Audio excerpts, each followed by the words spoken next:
Hi, ఈరోజు మనం బయట మార్కెట్లో దొరికే 3 రకాలైన బ్రాస్ ఆర్టికల్స్ గురించి తెలుసుకుందాం. First type regular. ఇది చాలా బేసిక్ ఫినిషింగ్తో ఉంటుంది ఈ ఐడల్. నెక్స్ట్ సూపర్ ఫైన్కి వచ్చేసరికి ఫినిషింగ్ అనేది చాలా అందంగా, దేవుడి రూపం కూడా చాలా క్లియర్గా స్మూత్గా తెలుస్తుంది. Premium brass. ఈ ఐడల్స్ చాలా శ్రేష్టమైనవిగా భావిస్తారు. చాలా ఫైన్గా అండ్ తేలిగ్గా ఉంటాయి. బంగారం, వెండి తయారు చేసే కారీగర్సే ఈ బొమ్మలను కూడా తయారు చేయటం వల్ల ప్రతి చిన్న డీటెయిలింగ్ చాలా అందంగా కనిపిస్తుంది.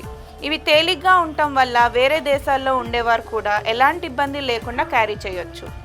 బట్ మీరు ఒకవేళ తక్కువ ఖరీదైన రెగ్యులర్ ఇత్తడి వస్తువులను కొనేటప్పుడు జాగ్రత్తగా ఉండండి.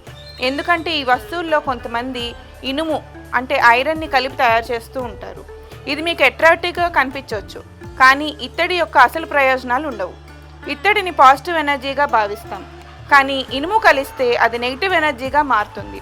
సో మీకు మీ ఫ్యామిలీకి విలువ, శ్రేయస్సు మరియు ఆనందాన్ని తెచ్చే సరైన ఇత్తడి వస్తువులను ఎన్నుకునేటప్పుడు దయచేసి జాగ్రత్తగా ఉండండి. Thank you.